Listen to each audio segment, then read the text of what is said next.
Hey, it's Christy from Lululemon. I'm in the office with what's new, and the Breezily collection has definitely caught my eye. If you're like me and want to add some lighter, airy pieces to your wardrobe, this is a great place to start. There's a Breezily tank, shorts, and pants, all in our Swift fabric, which is super lightweight and stretchy. They're flowy staples you can mix and match for a really easy, elevated vibe, whether it's to and from the studio or just for every day. The Breezily collection is in store now, or you can shop online at lululemon.com. I'm JJ Virgin, PhD dropout, sorry mom, turned 4-time New York Times bestselling author.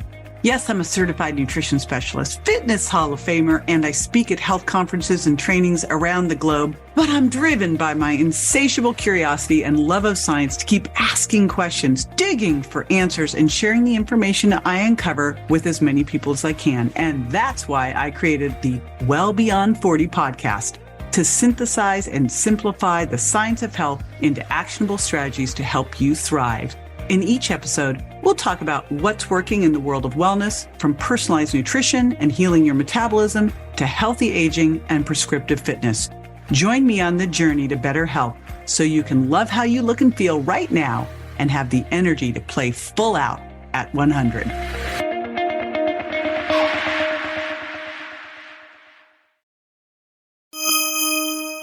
You've probably heard that your metabolism doesn't really slow down until around the age of 60. But your body seems to be telling you otherwise. You've noticed you can't seem to lose weight like you used to. So if it's not metabolism, well, what is it? Look no further than your hormones. Here's how they impact your weight. And more importantly, here's what you can do about it.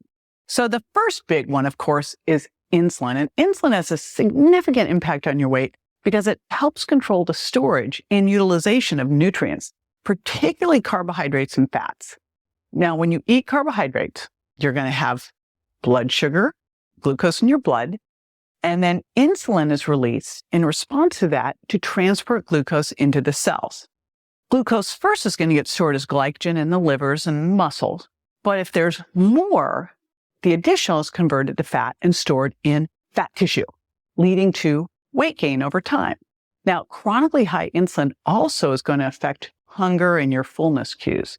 You want insulin to come up when you eat, and then you want it to come back down to ideal fasting levels of like 2 to 5. So how do you make sure that this happens? First off, my mantra, you're going to want to eat protein first. The reason that you want to eat protein first is that way I know that you get in the protein that you need. But also, when you eat protein first, it's more satiating and you tend to make better food choices.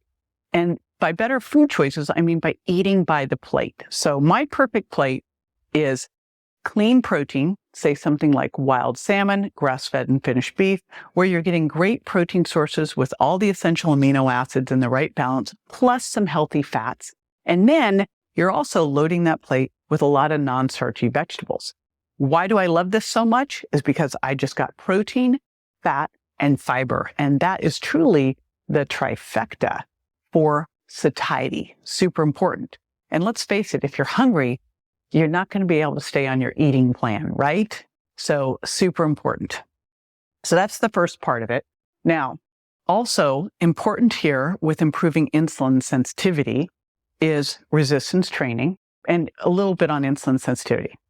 The more sensitive your cells are to insulin, the less insulin response you need to be able to store those nutrients. So you want to be insulin sensitive. We become more insulin resistant as we gain more body fat, as we become more stressed, as we don't sleep well. So we want to improve our insulin sensitivity. And here's how we do that. Number one, resistance training is like the best, fastest way that you can improve your insulin sensitivity. The next one is good sleep. In fact, one poor night of sleep and you're more insulin resistant.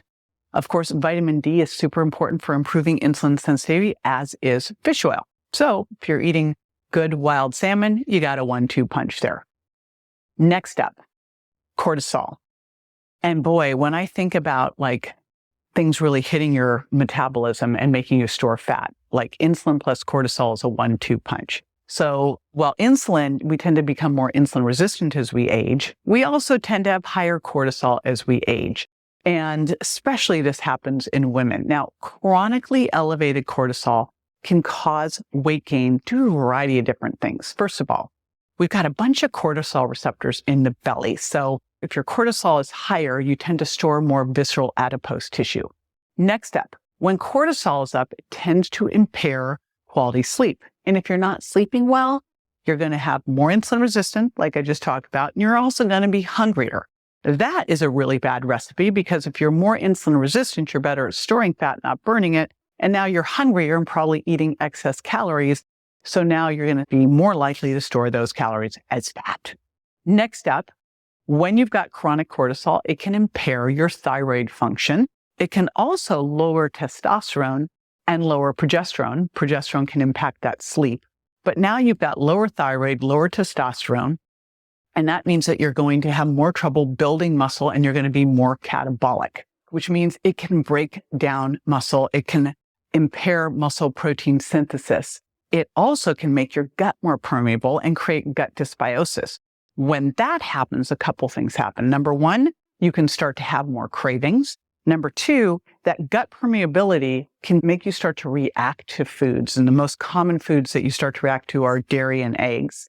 And these can be really great quality proteins, but not if you're intolerant to them, not if you're creating this immune response to them because of this intestinal permeability, because then you'll get this low-grade inflammation, and this low-grade inflammation can make it even harder for you to go through muscle protein synthesis. So this is all a problem.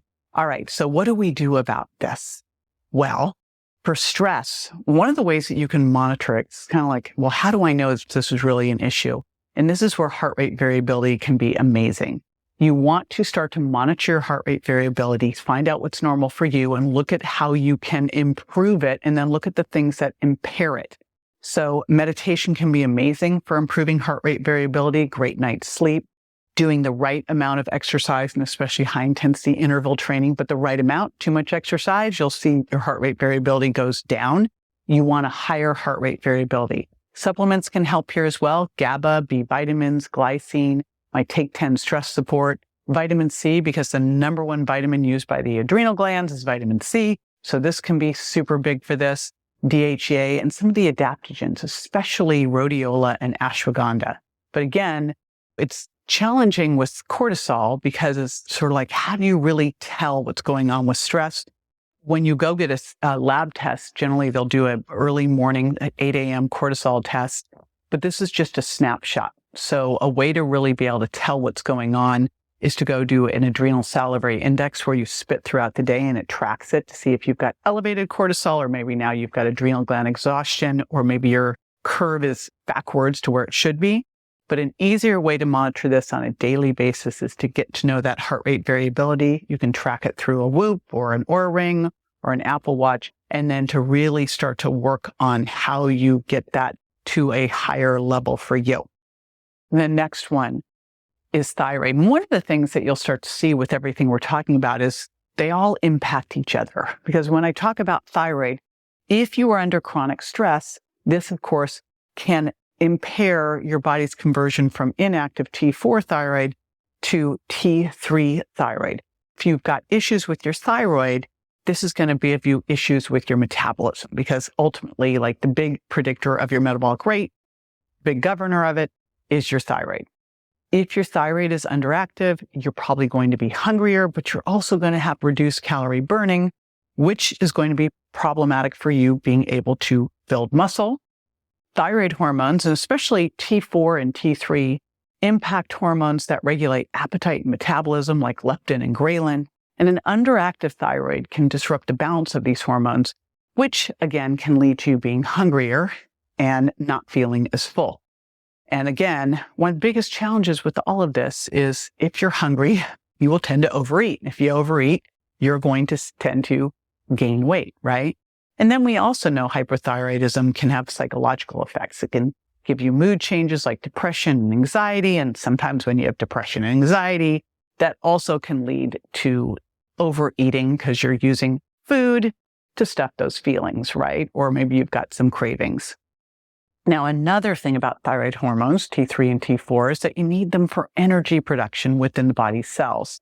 And if your thyroid hormone levels are low, the cells may not be making enough energy for proper muscle function, which means you got weak muscles, you've got less stamina, so you're not going to be able to work out as hard as you want. And of course, if you're not as active as you can be, then you're going to burn lower calories, which can also contribute to weight gain. Now, another thing with thyroid is that thyroid can influence muscle protein synthesis, which is mission critical, right, for building muscle. In hypothyroidism, you have reduced availability of thyroid hormones, which then impairs the body's ability to build and repair muscle tissue. Plus, people with hypothyroidism may also take longer to recover after exercise, so they're not able to repair that tissue after they do that damage. So thyroid's super duper important here, and here's the deal. The labs are what are the average out there. They're not what's optimal. Like every functional medicine doctor I've talked to has said, gosh, those thyroid labs is not where you want to be. Where you'll see the range from, I think it's 0.1 all the way up to 4.5. Where we really want to see someone in a TSH is somewhere in the 0.5 to 1.5 range. So you want to have a complete thyroid panel where you're looking at your TSH, your free T3 and T4, and your thyroid antibodies, and possibly even your reverse T3 to really get that full picture of what's going on with your thyroid. And then depending on that plus symptoms, and there's some classic symptoms. By the way, I did a YouTube video on simple tips to boost your thyroid health and also talked about some of the different symptoms like constipation, losing the outer third of your eyebrow, having a little yellowing of the skin, not being able to build muscle, being depressed, elevated LDL. That plus lab tests, you really want to work with the doctor on how to improve those numbers and potentially need to take some thyroid hormone. All right, estrogen. So estrogen is super interesting because estrogen is going to influence where your body fat is. When you have higher estrogen, that's where you tend to have that more favorable female body fat distribution, which means that you're going to have more subcutaneous fat rather than visceral adipose tissue, which is what we want. You'll tend to have more fat in your hips and thighs, and you won't have that big belly fat. But things change as you start to go into perimenopause and estrogen starts to drop significantly. In fact, my mom called this shifting sands, where basically you lost your butt and it went into your gut. And I remember thinking, I am not letting that one happen to me, but that is a sign of low estrogen, is all of a sudden you're losing the thigh and the butt fat, which at first you might be going great, except that all of a sudden now it's going into your belly fat, and that's that visceral adipose tissue, which is really, really problematic. Now, I'll tell you, when I was seeing a lot of people one-on-one, I could tell before I even talked to them when I would look at their labs if their estrogen was low and they weren't on hormone replacement therapy, because I'd see it in their cardiovascular markers. I would see it in something called highly sensitive CRP. Their inflammation went up. Their cardiovascular markers that could signal a problem like ApoB, LDL would go up. So this is where you want to really look at estrogen and go, if your estrogen is low, you're going to want to talk to your functional medicine doctor about replacing it, because estrogen is mission critical, not just for body fat and making sure that you are not gaining that visceral adipose tissue and making sure that you can build muscle. But estrogen is important for heart health, bone health, and brain health. And I have done multiple podcasts now with doctors talking through the Women's Health Initiative and how wrong it was and how important HRT can be, because estrogen has big heart protective effects, right? Including improving cholesterol profiles and maintaining healthy blood vessels. It also helps maintain bone density and strength and prevents excessive bone loss and reduces the risk of osteoporosis. Plus, it's neuroprotective and may support cognitive function. It can affect memory, it can affect mood, and it can affect overall brain health. So if your estrogen is going down, what can you do? Couple different things. Number one, look at the supplement DIM, because DIM helps detoxify. We've got multiple different types of estrogen, estriol, estrone, and estradiol. And the estrone is the one that we really need to detoxify well. DIM helps you do that. Some isoflavones, things from garbanzo beans, sesame seeds, can help you boost a little bit of your own body's estrogen by being a phytoestrogen. And you can also support your adrenal health, because as you start to go through menopause, you're going to produce more of your hormones through your adrenals, more of your estrogen through your adrenals. So supporting good adrenal health, like we talked about, cortisol can be important here as well. And then, of course, talking to your functional medicine doctor about looking at hormone replacement therapy and if it is the right thing for you.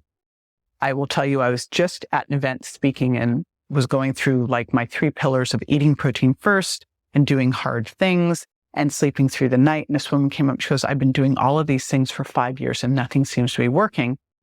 And she'd gone through menopause. And it was like she was doing everything, but she didn't have the hormones on board. I'm like, go get yourself a functional medicine doctor and get your hormones on board, because if you can't get to where you need to be with diet and lifestyle alone and your hormones have tanked, you need the help. Now, one of the other things that you want to look at replacing beyond just optimizing thyroid function, and then estrogen is the next one's testosterone, which, by the way, for women, we have more testosterone than estrogen. You don't think of it as this female hormone, but it is definitely mission critical for us, for muscle mass, for libido. It helps us maintain our lean body mass, and it supports, of course, muscle strength. It's this anabolic hormone, so super important.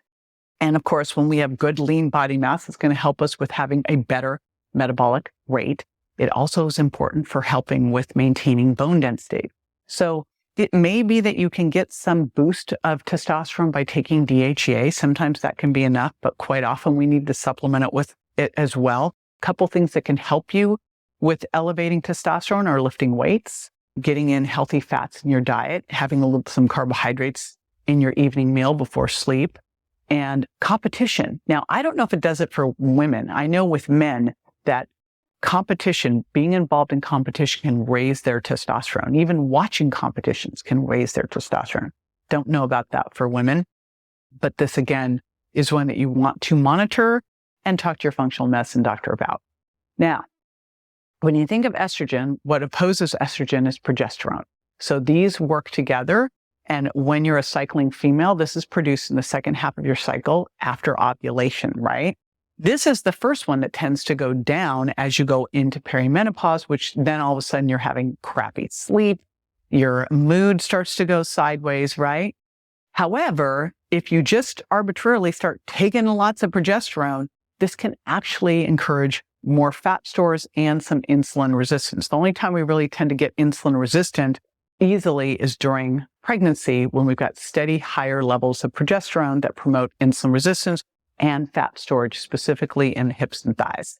Both estrogen and progesterone will put that fat around the hips and thighs, but estrogen does it probably a little bit more than progesterone does. Now, in the right amount, it can have a little bit of a thermogenic effect, but remember, with these hormones, it's all about the balance. That's why you want to do what you can through diet and lifestyle first. Really make sure that you've got cortisol working well, that you're supporting your adrenal glands during perimenopause and menopause. Super important to focus on your adrenal glands and making sure your thyroid is working well, because you cannot balance your hormones without that. Quite often when you get those things really dialed and get in your sleep and your exercise and your diet, then you can look and go, what's the minimal dose I need of these hormones, working with a functional medicine doctor to feel good and have the benefits from them. Now, when you look at bone health, you've got estrogen and progesterone that are important here, because you've got estrogen helping maintain bone density by inhibiting bone resorption, inhibiting the breakdown of bone, and then progesterone helps stimulate bone formation. Plus, progesterone is really helpful for sleep. When I take progesterone, I'll cycle it in. I do it in the evening because it acts like kind of a sedative for the central nervous system, and it helps interact with GABA receptors in the brain. So again, it's good for relaxation. Now, again, the goal with hormones is do as much as you possibly can through diet and lifestyle. And as you start to get into your 40s, you lose that margin for error of the way you used to be able to live. So sleep and stress and exercise, super mission critical. And then, of course, eating correctly. Remember, eat protein first. Your hormones are made from protein. You need to have quality protein on board. Then you're going to make it so easy when you go into work with a functional medicine doctor, because you've done all of the heavy lifting. Now you can look at labs and symptoms with them and then get the right amount for you right then, and not overload or not have enough. Now, best place to start here, of course, is to fix what's at the end of your fork. So I have got a video on hormone balance, how to fix your hormones with these specific foods up next. Be sure to join me next time for more tools, tips, and techniques you can incorporate into everyday life to ensure you look and feel great, and more importantly, that you're built to last. And check me out on Instagram, Facebook, YouTube, and my website, jjvirgin.com. And make sure to follow my podcast so you don't miss a single episode at subscribetojj.com. See you next time.